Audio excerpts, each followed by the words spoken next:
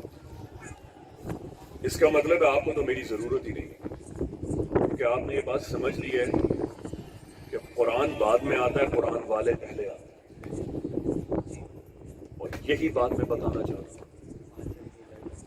حجر اسود کو بوسہ دیتے کہ نہیں دیتے؟ آپ میں سے جس نے عمرہ کیا ہے, حج کیا ہے, سب کو یہ پتا ہوگا خانہ کعبہ کا طواف شروع وہیں سے ہوتا ہے جب حجر اسود کو بوسہ دیتے ہیں. ایسے ہی ہوتا ہے نا, رائٹ سائڈ سے شروع ہوتا ہے نا, پھر آپ چکر کرتے ہیں. اور اگر آپ کی ریچ میں نہ ہو, والدان بالزشت, اگر ریچ میں نہیں ہوتا نا تو then you are supposed to raise your hand in order کہ آپ نے دیکھ لیا یا بوسہ دے لیا. یہ طواف شروع کرنے کا طریقہ, طواف شروع ہی حجر اسود سے ہوتا ہے. ایسے ہی ہوتا ہے نا. پھر اس کے بعد رکن شامی اور یمنی, عراقی, پھر آپ جاتے ہیں 4 کونے خانہ کا, پھر آپ طواف کر کے آتے ہیں تو 1 چکر ہوتا ہے, 7 چکر ہو جائیں تو آپ کا طواف کمپلیٹ ہو جاتا ہے. شروع حجر اسود سے ہوتا ہے کہ نہیں ہوتا ہے؟ اور پاگلوں کی طرح سب مر نہیں رہے ہوتے, دھکے نہیں دے رہے ہوتے کہ اس کو بوسہ دے دیں. ہاں جی صحیح ہے, پتھر ہے نا وہ. آپ سب ایگری کرتے ہیں مجھ سے کہ وہ پتھر ہے اور آپ اسے بوسہ دینے جا رہے ہیں. یہ پتھر ہے اور وہ ختم ہو رہا ہے, اور جب بالکل ختم ہو جائے گا تو قیامت آ جائے گی, اور آپ اسے بوسہ دینے جا رہے ہیں کیونکہ آپ کو یہ پتہ ہے یہاں سے نبی نے طواف شروع کیا تھا, اس لیے یہاں سے طواف شروع کرنا ہے, اور لوگ لبکتے سے بوسہ دیں گے. اب اپنے دل سے پوچھیں, اب اپنے دل سے پوچھیں, وہ جس کو سرکار یہاں بوسہ دیتے تھے اس کو کاٹ ڈالا نہیں آپ نے؟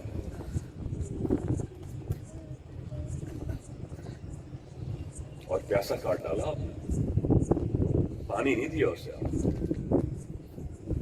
اس کے گھوڑوں کو, اس کے خیموں کو آگ لگائی آپ نے, اس کا سر نیزے پر چڑھایا.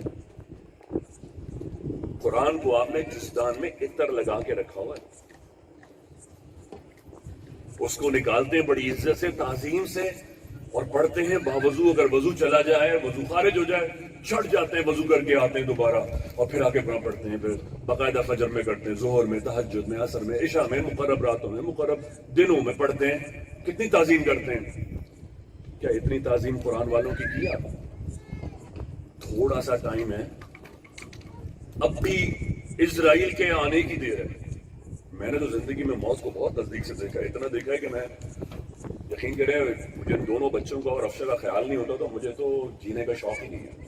آنیسٹ, ان 2 بچوں کی وجہ سے تھوڑا یہ اپنے پیروں پہ کھڑے ہو جائیں. مجھے موت سے ملنے کا اتنا اشتیاق ہے. موت ایک نیا چیپٹر ہے, آپ کے لیے باب کھولتی ہے. موت از یور فائنل اویکننگ. یہ میں نہیں کہہ رہا ہوں, مولا علی فرما رہے ہیں تمہاری دنیا جس میں تم کھاتے پیتے ہو, اٹھتے بیٹھتے ہو, یہ ایک خواب ہے. آپ سب لوگ مجھے یوٹیوب پہ خواب بھیجتے ہیں نا, سب لوگ افشا باجی سے خواب پوچھتے ہیں. میں نے دیکھا خواب میں یہ تھا, گھوڑا تھا, بھاگ رہا تھا, اور اس کا رنگ ایسا تھا. افشا باجی بھاجن سے پوچھ کے پتہ سی تعبیر ہوگی. مختلف طرح کے خواب ہوتے ہیں, دیکھتے سب دیکھتے ہوں گے. جو لوگ نہیں پوچھتے وہ دیکھتے تو ہوں گے نا. مولا علی فرماتے ہیں جو تم کھاتے پیتے ہو نا, اٹھتے ہو, بیٹھتے ہو, جاگتے ہو, جس دنیا میں شرکت کرتے ہو, یہ زندگی ایک خواب ہے. اور تمہاری موت تمہاری آنکھوں کو کھول دے گی. وہ ریالٹی ہوگی, وہ حقیقت ہوگی. وہاں کی ہر چیز پرماننٹ ہوگی, وہاں کی کوئی چیز کو میل نہیں لگے گا, وہاں کی کوئی چیز ختم نہیں ہوگی, وہاں کی کسی چیز سے بدبو نہیں آئے گی. اور اگر آپ اس چیز کے حقدار بننا چاہتے ہیں تو اس خواب والی زندگی میں دیانتداری سے، عقیدت سے اور سرکار کے لائے ہوئے طریقے سے شرکت کیجیے۔ آپ نے کارڈ ڈالا ہے نا نبی کے بیٹے کو، اس کا حساب بہت جلدی دینا ہے، اسرائیل کے آنے کی دیر ہے۔ میں آپ کو ایک اور بات یہاں ہدیہ کرتا ہوں تاکہ یہاں سے آپ یہ اندازہ کر سکیں گھر جا کر۔ حضور علیہ الصلوۃ والسلام علیہ وسلم نے فرمایا جس کی موت اس پر قائم ہو گئی اس کی قیامت اس پر قائم ہو گئی۔ میں یہ حدیث پھر ریپیٹ کرتا ہوں کیونکہ آئی تھنک 90% کی سمجھ میں یہ حدیث نہیں آئی۔ سرکار نے فرمایا جس کی موت جس پر قائم ہو گئی اس کی قیامت اس پہ قائم ہو گئی۔ اس کے معنی یہ ہے، جب اس کے معنی سنیں گے تو آپ زیادہ انجوائے کریں گے۔ جس کی موت آ گئی، سرکار فرما رہے اس کی قیامت اس پہ قائم ایسے ہوگی کہ جب مومنٹ اسرائیل آ جائیں گے وہ سیدھا یہاں سے حشر کے میدان میں پہنچ جائے گا اور میزان کے سامنے کھڑا ہوگا۔ یہ جو ہم قبر میں لیٹے ہیں لوگوں کی فاتحہ پڑھتے ہیں یہ ہمیں نظر آ رہا ہے، ہم پڑھ رہے ہیں۔ قیامت کے دن وہ اٹھائے جائیں گے تو ان کو یہی لگے گا ہم کل سوئے تھے آج اٹھے۔ اتنا سا ہی ٹائم لگے گا آپ کو، یعنی کہ اگر موت آ گئی آپ سرکار کے سامنے کھڑے ہوں گے، دائیں طرف بہشت ہے اور بائیں طرف جہنم ہے، سامنے میزان ہوگا، اتنا انسٹنٹ ہے۔ اللہ نے قرآن میں فرمایا، میں نہیں کہہ رہا ہوں، لپیٹ دیں گے ہم اسے لپیٹ دیں گے کائنات کو۔ آپ جب کسی کو دری کو بچھا رہے ہیں نا، اللہ نے اس دری کو بچھایا ہے، ایک سورج بنایا ہے، چاند بنایا ہے، ایک وقت کا پانی ہے، اور اس کو ایک ٹائم فریم میں ایک معینہ مدت دے دی ہے۔ Now time has set، جس میں پروفٹس بھی آئیں گے، نبی بھی آئیں گے، آپ بھی آئیں گے، شرکت کریں گے، آپ کے بچے ہوں گے، بہن بھائی ہوں گے، اور آپ کو موت آئے گی۔ یہ ختم ہوگا اور آپ میزان کے سامنے کھڑے ہوں گے، اور جب میزان کے سامنے کھڑے ہوں گے نا تو ریممبر جتنے نبیوں کا میں نے شروع میں نام لیا وہ سب کے سب سرکار کے پیچھے کھڑے ہوں اور سب سے آگے ہمارے نبی کھڑے ہوں۔ نہ سمود جیسا میرا نبی، نہ عاد جیسا میرا نبی، نہ شموئیل اسحاق جیسی محبت، نہ ذوالقرنین اور ہارون جیسی کبریائی۔ وجہ اس کا ایک شعر ہے، اور علامہ اقبال کے 70% شعر مجھے پسند ہی نہیں۔ I'm sorry، علامہ اقبال سے میں ہیوج ڈس ایگری کرتا ہوں، لیکن 30%، اور آپ انہیں شاعر مشرق کہتے ہیں، شوق سے کہیے ضرور، لیکن ان کی جو 30% شعر ہیں وہ پسند۔ ان میں سے ایک شعر سنا رہا ہوں آپ کو۔ کلیات اقبال، میں کلاس 9 میں تھا تو میں نے پوری پڑھ لی تھی کلیات اقبال، مجھے بڑا شوق تھا، اور جب میں نے کلاس 7 میں اردو کی میڈم کو کلیات اقبال لکھ کر دی تھی تو انہوں نے مجھے اردو کے پیپر میں فیل کر دیا تھا۔ انہوں نے کہا تھا تم کسی سے لکھوا کے لائے ہو۔ تو میری مدر گئی تھی پرنسپل سے ملنے کے لیے کہ آپ نے میرے بیٹے کو فیل کیسے کیا۔ میں نے کہا یہ چیٹنگ کرتا ہے، کلیات اقبال لکھ کے لایا۔ میں نے کہا اوکے، پرنسپل کے آفس میں کھڑا تھا، میں نے کہا کلیات اقبال آپ پکڑیں، والیوم کھولیں، شعر بتائیں، پہلا مصرع بتائیں، دوسرا میں پڑھوں۔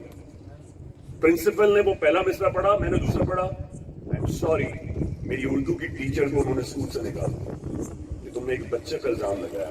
میں نے ان کو اسکول سے نہیں نکالا، لیکن وہ ٹیچر بہت، مسز رحمان، شاید آپ لوگ جانتے ہوں گے، تو مرے ہوئے بھی 10 سال ہو گئے، پرانے اسٹوڈنٹ جانتے ہوں گے، ان کے ہسبینڈ آرمی میں تھے اور DHA میں ہیں۔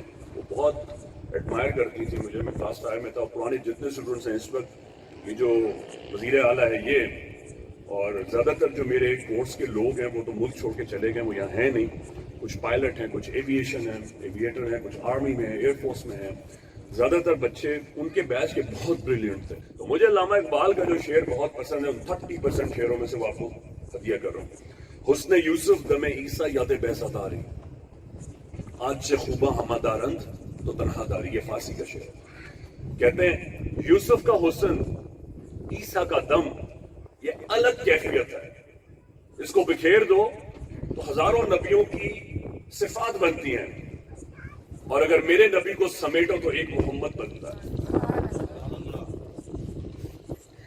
حسن یوسف دم عیسیٰ ید بیضا داری، ید کہتے ہیں ہاتھ کو، بیضا کہتے ہیں حضرت موسیٰ جو بیضا کا ہاتھ دکھاتے تھے نا، اس سے معجزات ہوتے تھے، وہ عصا جو تھا وہ سانپ بن جاتا تھا، جو دریا سمندر ہے وہ سپلٹ ہو جایا کرتے تھے، آپ اسے معجزات دکھایا کرتے تھے۔ فرماتے ہیں حسن یوسف دم عیسیٰ ہوں یا ید بیضا داری موسیٰ کی ہوں، چھوڑو تم کیا بات کرتے ہو، آنچے خوباں ہمہ دارن۔